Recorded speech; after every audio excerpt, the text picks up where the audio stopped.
दरिया खेत बुहारिया सजा दही के गो कायर कांपे खड़े बड़े कायरे कांपे खड़े बड़े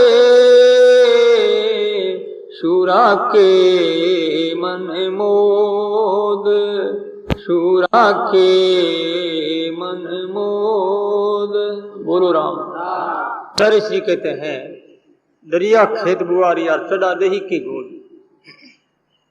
यानी जो है मैं चढ़ा देही की गोद। देही कहते हैं आत्मा को। देह देह अश्य अस्ति इति देही। देही स्वयं जो करता आत्मा है उसके अंदर मैं अपने आप को चढ़ा दिया, भेंट कर दिया। अथवा देही दूसरा शब्द परमात्मा का भी है। देह नाम है शरीर का, देही नाम है परमात्मा के अंदर रहने वाला, शरीर के अंदर रहने वाला परमात्मा। तो मैंने परमात्मा की गोदी में जो है अपने आप को सौंप दिया। अब सौंप दिया इस जीवन का सब भार तुम्हारे हाथों में, सौंप दिया इस जीवन का सब भार तुम्हारे हाथों में, सब भार तुम्हारे हाथों में, इतवार तुम्हारे हाथों में, सौंप दिया इस जीवन का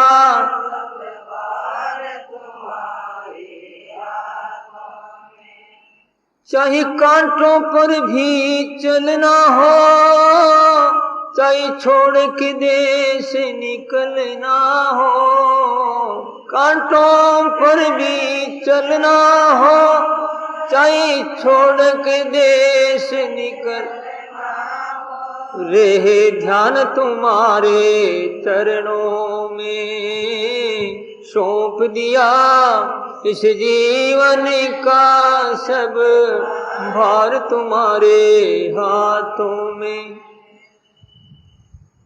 चाहे मौत गले का हार बने, चाहे जीवन भर मुझ भार बने, चाहे मौत गले का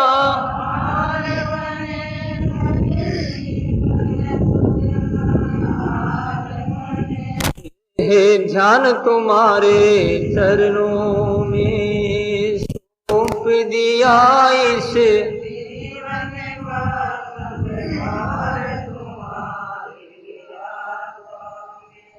तो ये भक्त की अभिलाषा है और भक्त ये पक्का निश्चय है कि मैंने मेरे जीवन को हे प्रभु तेरे चरणों में समर्पित कर रखा है। चाहे जीवन में चाहे दुख आवे अथवा सुख आवे उसकी मुझे परवाह नहीं है, लेकिन आपके श्री चरणों में मेरा मन लगा रहे, ध्यान लगा रहे। श्री प्रभु में यही कामना करता हूँ और इस कामना को आप पूरी करेंगे ऐसी में आशा है। तो भक्त की ये भावना है, भक्ति एक प्रभु से पुकार है। तो आचार्य श्री कहते हैं इस प्रकार की दृढ़ता शूरवीरों के मन में होती है और कायर होते हैं, बेचारे भयभीत हो जाते हैं, अवसरवादी होते हैं। जब सामने से गोलियां आती है गड़गड़ाहट करती हुई तो कायर होते हैं, भाग जाते हैं अथवा एक किनारे हो जाते हैं। लेकिन शूरवीर जो होते हैं वो सामने जो है सीना तान करके खड़े हो जाते हैं और अपने जो शस्त्रों के द्वारा शत्रुओं से लड़वा लेने की कोशिश करते हुए शत्रुओं का संहार करते रहते हैं और आगे बढ़ते रहते हैं। तो जीवन भी एक संघर्ष है, ये संसार एक युद्ध क्षेत्र है और इस युद्ध क्षेत्र में हम लोगों ने जन्म लिया है। प्रत्येक प्राणी एक सैनिक है अथवा कोई सिपाही है, कोई भी मान लीजिए। अब जीवन भर अपने को जूझना पड़ेगा और हमारे जीवन में ये कठिनाइयां और समस्याएं हैं। ये परिवार की हो सकती है, भाई बंधुओं की हो सकती है, समाज की हो सकती है, देश की हो सकती है, कोई भी विदेशियों की भी चुनौतियां हो सकती है। ये सब शत्रु लोग हैं अथवा काम क्रोध लोभ मोह अहंकार जो अपने अंदर बैठे हुए यही संघर्ष कर रहे हैं। ये भी बड़ी भारी चुनौती है।